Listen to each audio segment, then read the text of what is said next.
with the blood of Jesus Christ. We neutralize you with the blood of Jesus. And we lift up the banner of Christ over our lives, over this service, over this church, over this nation, in the whole world, in the mighty name of Jesus. Because you alone are the King that reigns supreme forever.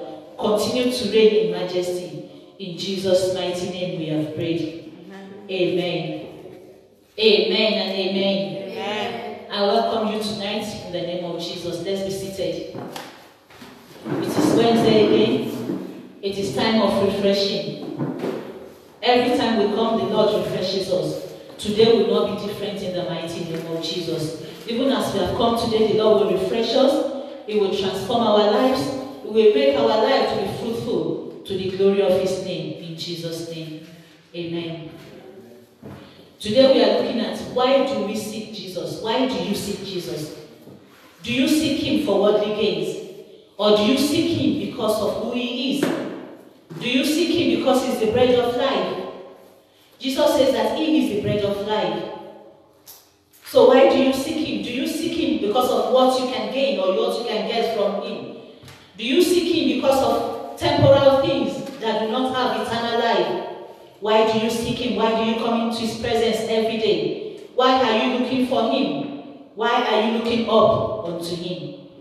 We're going to read from the book of John chapter 6. John chapter 6 from 24 to 26. This is after Jesus Christ fed the people with 2 loaves of bread. 5 loaves of bread and 2 fish. Because He fed the people believed that they can always come for more. He fed 5,000 people. He fed 5,000 people just with a little. And they believed they can always come back.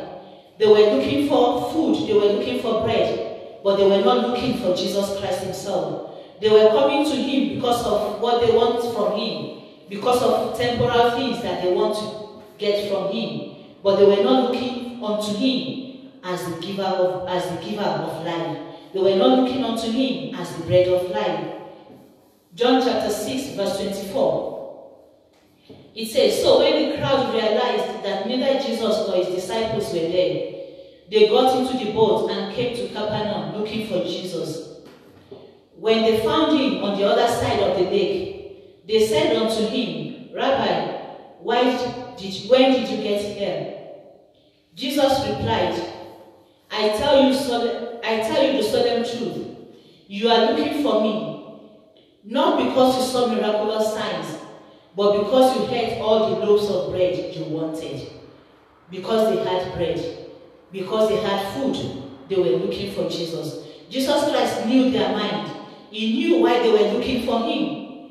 He knew why they were seeking Him. So He told them, I'm sure, I know that you are not looking for me because of the miraculous signs. You are not looking for me because you believe in me. You are not looking for me because of the power of God, but you are looking for something to eat. So that is why the question is going to you also. Why are you looking for Jesus? Why do you look for Him? Why do you seek Him? Is it because of bread? Or because He's the Lord? Is it because of what you can get from Him? Or because of who He is? Do not seek Him for worldly gains, but seek Him because He is the bread of life. Jesus told the crowd that they should not seek Him because of the bread, but they should seek Him because He's the bread of life. So Jesus Christ rebuked the people for seeking Him with carnality. He rebuked them for seeking Him for things that are temporal. He rebuked them for seeking Him, for looking for Him for things that are not eternal, that do not have eternal life. But He told them that they should seek Him for things that are eternal. John chapter 6, verse 26 to 27 says, Jesus replied, I tell you the solemn truth. You are not looking for me. You are looking for me, not because you saw miraculous signs, but because you had all the loaves of bread you wanted. Do not work for the loaves, for the food that disappears. Verse 27 says, do not work for the food that disappears, but for the food that remains to eternal life, the food which the Son of Man will give to you. For God the Father has put his seal of approval on him. Amen. Amen. It says, labor not for the meat which perishes. Labor not for the food which perishes, but for the meat which endureth unto everlasting life. But for the meat which endures unto everlasting life. It says, do not seek for meat that will perish, but work and labor for meat that endures forever, that do not perish, that lasts forever, which the Son of Man shall give unto you. For him has God the Father sealed. So Jesus is saying, do not seek, do not labor, do not work for perishable things, but work for things that endure unto eternal life. And he's telling them that the Son of God, that is himself, Jesus Christ, as God given unto them as the bread of life. So Jesus is saying that we should not look up to things, we should not seek for things that do not endure eternally, but we should seek for things that endure eternally. And that is why the book of Matthew chapter 6 verse 33 says that seek ye first the kingdom of God. Seek ye first the kingdom of God and his righteousness. Seek ye first the kingdom of God and his righteousness. And all these things shall be added unto you. Everything that you need for life shall be added unto you. As long as you put him first, as long as you seek him first, every other thing that you need shall be added unto you. Amen. God knows that you need all these other things. He knows that you need all these other things. He knows that you need things that will make your life comfortable. He knows that you need things that will make your life beautiful. He knows that you need things that will give you peace of mind.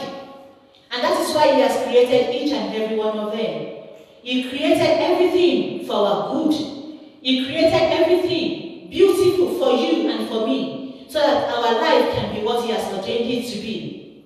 Everything he created has been created for you.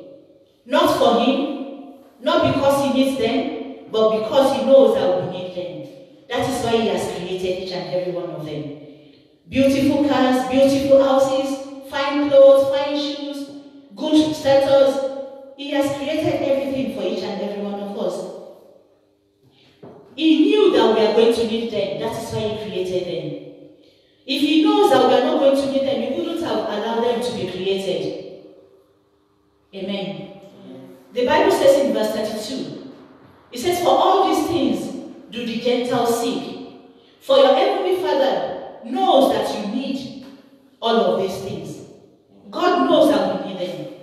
He knows that we need to go to school. He knows that we need to go to school so we can get to high positions. He knows that we need knowledge.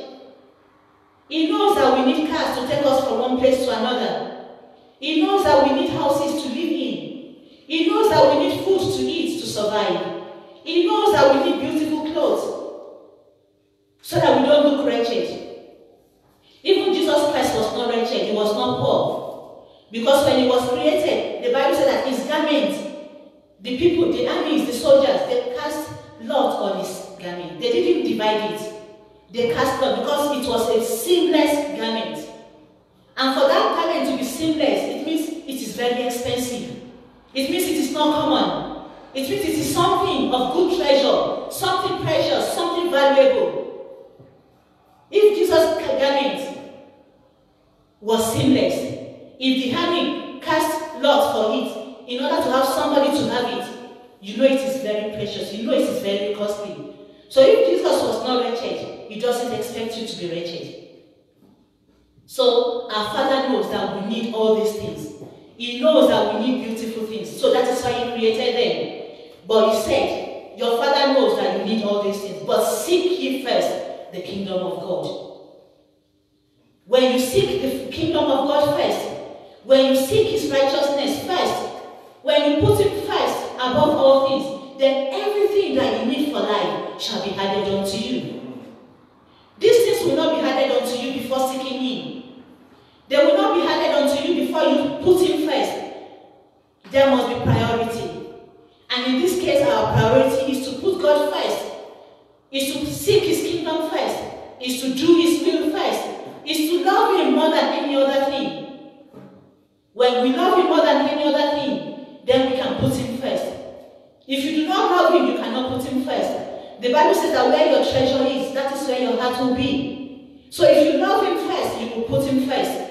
If you love Him first, you will seek His kingdom. If you love Him, you will seek His righteousness. You will seek to please Him. Whoever you love, you seek to please. So same thing, if you love the Lord, you will seek Him first. If you love Him, you will put Him first. You will seek everything that will please Him. So let us seek God first. That is what Jesus is telling us today. To seek God first.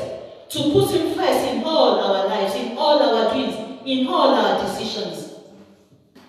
Amen. So we must put Him first, not the worldly things. All these worldly things, they will perish one day. They are temporal. Matthew chapter 6, verse 19 to 21. It says, lay not up for yourself treasures upon earth, where moth and rust do corrupt, and where thieves break through and steal. But lay up for yourselves treasures in heaven, where neither moth nor rust do corrupt, and where thieves do not break through nor steal. For where your treasure is, there will your heart be also. So the Lord is telling us that we should not lay up treasures for ourselves on earth, because the thieves can come and break in. These things, they are temporal. They will get damaged. They have expiring dates. Amen. But He's telling us that this day, as from now, we must lay up for ourselves treasures in heaven. Treasures in heaven. Eternal treasures. Treasures that cannot be stolen by the thieves. Treasures that moth cannot eat. Treasures that cannot get rusted. Treasures that cannot get expired. And how do we lay up these treasures for ourselves in heaven? Is by seeking Him first. Is by putting Him first. Is by seeking His kingdom and His righteousness. Amen. So let us not lay up for ourselves treasures on earth, but treasures in heaven. Let us begin to do those things that will bring expansion to the kingdom of God. Let us begin to do those things that will bring glory and honor unto God. Let us begin to put Him first in every area of our lives. So Jesus told them that instead of seeking after temporal materials, they should begin to seek for eternal life. And how do they seek for eternal life? By first believing in Him. That is what John chapter 6 verse 29 says. John 6:29. It says,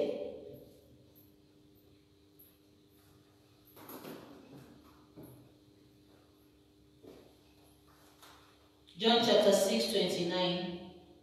It says, Jesus answered and said unto them, this is the work of God, that you believe on Him whom He has sent.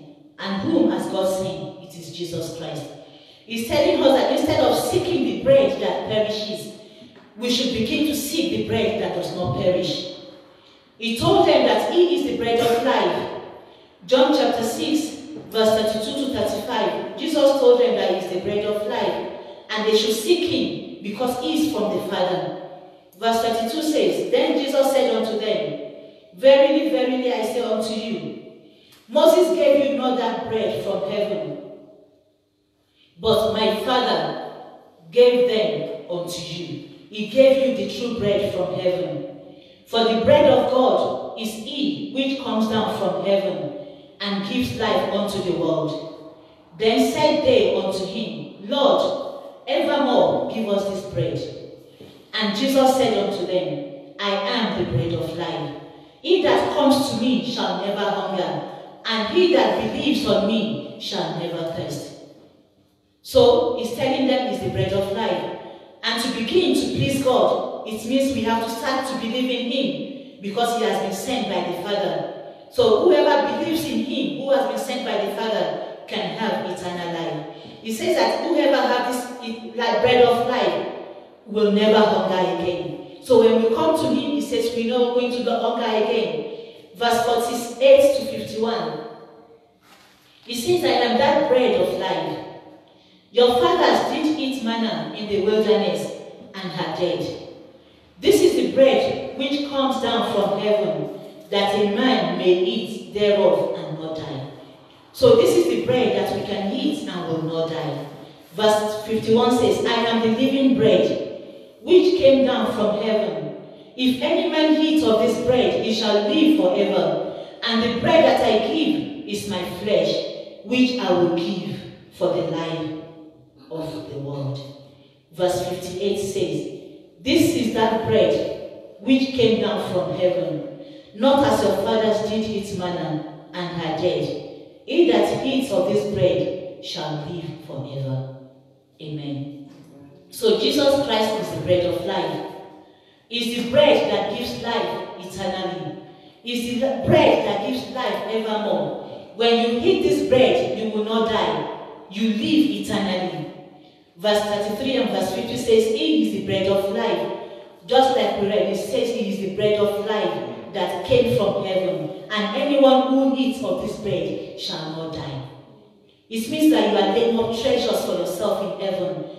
You are laying treasures where thieves cannot steal. You lay up treasures where moths cannot eat. So how do we eat this bread of life? It's by believing in Jesus Christ. It's by loving him, by putting him first, by seeking his righteousness, by seeking his kingdom in everything that we do. He says he's the bread of life, and it is the bread that you eat and you will never get hungry again.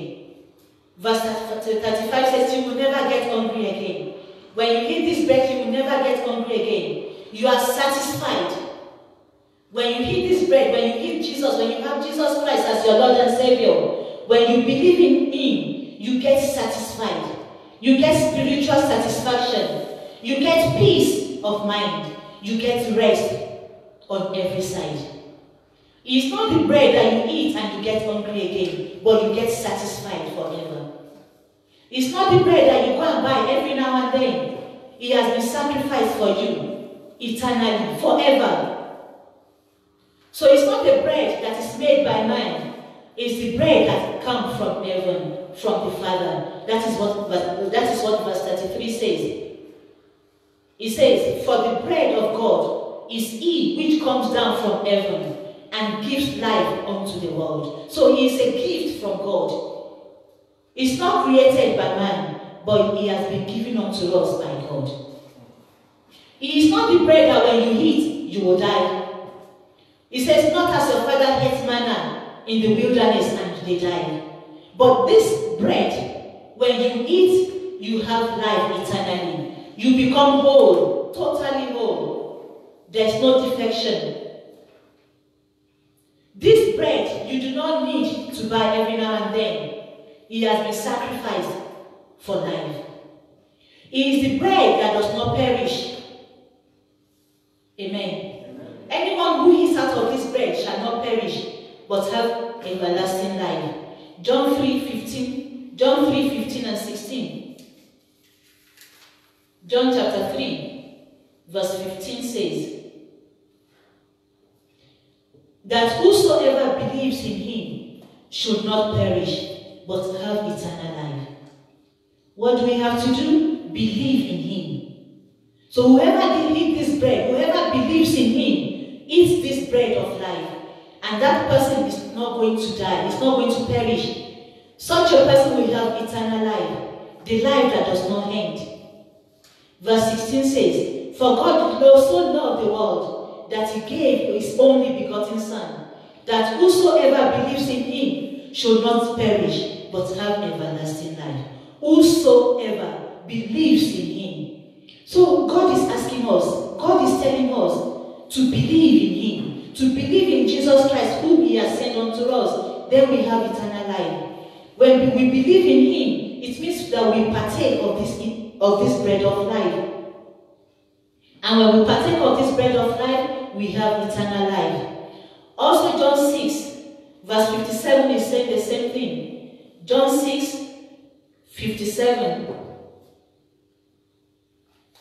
John 6, 57 and 58 says, "As the living Father has sent me, and I live by the Father, so he that eats me, even he shall live by me."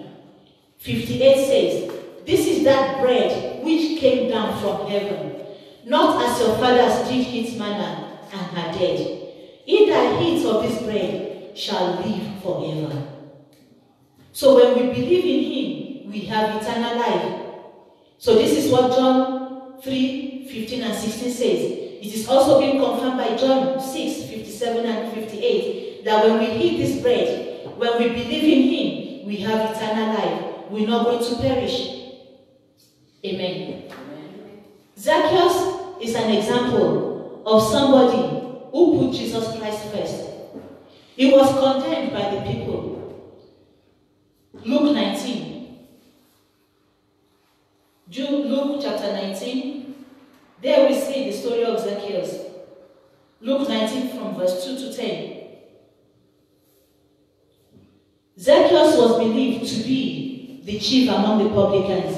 He was a tax collector. So people believed, people looked at him that he was a sinner. One of the greatest sinners in the world. So nobody wanted to do anything to do with him. They put him aside. They said he got his wealth by cheating people. But Zacchaeus heard about Jesus Christ. He left everything aside. He ran ahead. He did everything he could so that he would be able to see Jesus, because he was a short man. So he went ahead and climbed onto a tree so that he would be able to see Jesus. You see, he was seeking the kingdom of God. He was seeking to see Jesus Christ. Even though he has been condemned by the people, even though he has been rejected, he did not listen to what the people say. But he believed in Jesus Christ. He believed so much in Jesus Christ that he did everything he could to seek him. He did everything he could so that he can see him. He ran ahead of the crowd. He climbed onto the sycamore tree so that he would be able to see Jesus. Amen. Do you give up anything in order to see Jesus, in order to seek him? Can you give up anything in order to please him? Zacchaeus gave up everything. He surrendered his life. He surrendered everything that he has acquired unto him. He believed in Jesus Christ. He ran ahead in order to seek him, in order to look for him. And his life was changed. His life was transformed. He was not looking for what to get from Jesus Christ.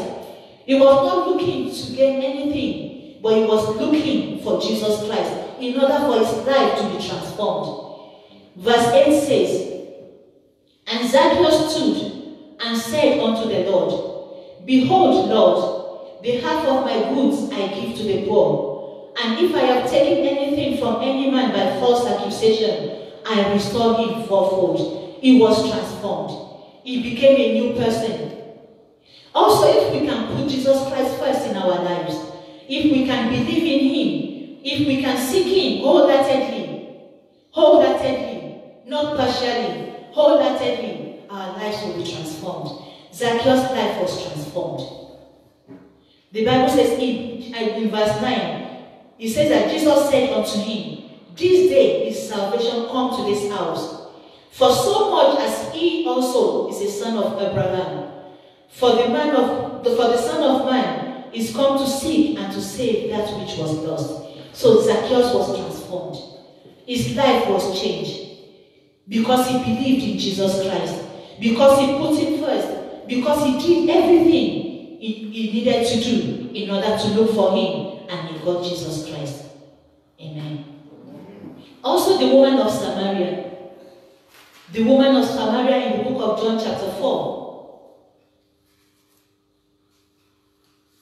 People believe that this woman is not a good woman because according to her story, she has been with 5 men.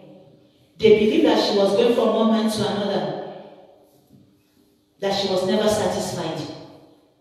But when this woman had an encounter with Jesus Christ, she believed in Jesus. Even though she was a Samaritan, she believed in him. She believed in Jesus Christ, and she left everything. The Bible says that she left her water pot and she went into the city and told everybody about Jesus Christ. She was seeking. She believed in Jesus Christ and she began to put the kingdom first. She was not putting herself first. She was seeking the kingdom of God. She went about telling people about the kingdom of God, telling them about Jesus Christ. Verse 17 of John chapter 4 says that the woman answered and said, I have no husband. Jesus said unto her, thou as well said, I have no husband. For you have had 5 husbands, and he whom you now has is not your husband. In that said thou truly. That was her story. But when we look at verse 29, the Bible says that this woman went into the city and she said, come, see a man which told me all things that I ever did. Is not this the Christ? So she went about telling people about Jesus Christ, telling people about the kingdom of God, to the extent that the whole city believed and they came to see Jesus Christ. And they believed Jesus Christ by themselves. And they told this woman, no, we believe because we have seen him. Not because of what you said, but because we have seen him. They believed in Jesus Christ. Her life was changed. Her life was transformed. If you too can seek Jesus Christ wholeheartedly, if you can believe in him and begin to put him first, your life will be transformed. Your life will be changed. You're going to have eternal life, a life that doesn't perish and that will not perish. Also, Saul turned Paul. The Bible says that in the book of Acts chapter 9 verse 1 that he was a persecutor. He was persecuting the Christians. He was killing them because of the gospel. But this same Saul was changed to Paul. He became an apostle. The Bible says that even he did more than the other apostles that were with Jesus Christ when he was alive. And Paul believed so much in Jesus Christ that he was even ready to lay down his life for Jesus Christ. He wasn't looking to gain anything. He was only looking for the kingdom of God. He was seeking the righteousness of God to the point that he said he was ready to die for Jesus Christ. In the book of Acts chapter 21, Acts 21 verse 13. Acts 21 verse 13. Then Paul answered, what mean ye to weep and to break my heart? For I am ready not to be bound alone, but also to die at Jerusalem for the name of the Lord. For the name of the Lord. He was ready to lay down his life for the name of the Lord. So he was putting God first. He was putting Jesus first. He was seeking his kingdom. He was seeking his righteousness, not for his own, not for worldly things. Where is your treasure? The Bible says that where your treasure is where your heart will be. We can see Paul, his heart was in the kingdom of God, and that is what he was pursuing. We can see that this woman of Samaria, she gave her life to Jesus Christ. Her heart belonged unto him totally, and she began to spread the gospel. She began to tell people about Jesus Christ. Where is your treasure? Where your treasure is where your heart will be. Let our heart be with Jesus Christ. Seek him wholeheartedly today. Seek him wholeheartedly. Love him totally, and you're going to have eternal life. Seek his kingdom first. Seek his righteousness first. Put him first in all your decision making. In everything that you have to do for his glory. Do for his kingdom. Do because you love him. And all things that you need shall be added unto him.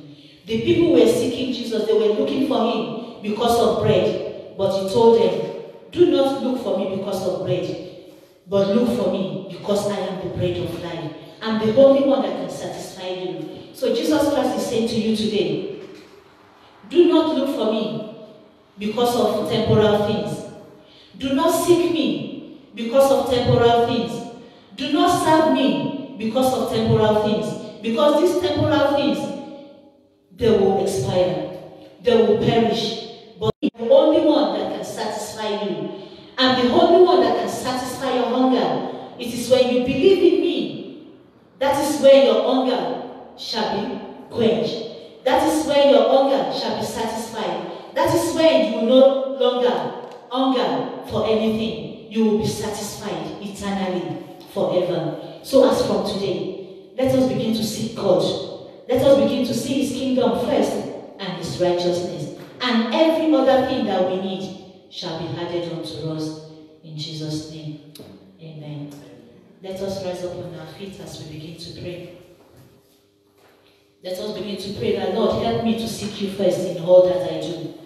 Lord, help me to put you first. Help me to seek your kingdom. Help me to seek your righteousness in all that I do. Father, Lord, help me to seek you first. Begin to pray, people. Begin to pray. We need to seek the kingdom of God first. We need to seek His righteousness first. We need to love Him first. We need to put Him first in all our lives, in all that we do. It is when we seek Him first, it is when we put Him first, that everything that we need can be added unto us. Jesus Christ says that everything that we need for life has been given unto us. But for us to get all these things that we need for life, we need to seek Him first. We need to put Him first. We need to do His will first. And everything shall be added unto us. I don't know what you need. I don't know what you are seeking. But seek the giver first. Put the giver first. It is when you know the giver. It is when you know the bread of life that all your thirst shall be quenched. It is when you know the giver of life. That is when your hunger shall be removed and you will never lack anything good again. Father, Lord, help me to seek you first in all that I do. Lord, help me to seek your kingdom first. Lord, help me to seek your righteousness first. In the mighty name of Jesus. Father, we pray that you will help each and every one of us to put you first in all that we do. In the mighty name of Jesus. Father, Lord, we need you, O Lord. Holy Spirit, we need you. You are our teacher, you are our helper. Come and help us to put God first in all that we do. The spirit of flesh, we come against you. We arrest you, we bind you and cast you into the pit of hell. Holy Spirit, we pray that you will empower us. We pray that you will quicken our spirits, even to put God first in all that we do. In the mighty name of Jesus Christ. The love for worldly things, we reject you in the name of Jesus. The love for the love of God. The love for the kingdom of God. The love for the righteousness of God. The love for the kingdom of God. Lord, release upon our lives today. In the mighty name of Jesus. The power that we need to surrender totally unto you. The power that we need to surrender wholeheartedly unto you. The power that we need to believe you totally and completely. Lord, release upon our lives today. In the mighty name of Jesus Christ. We have no power of our own. Lord, we depend on you. Holy Spirit, we need you. Help us in the mighty name of Jesus.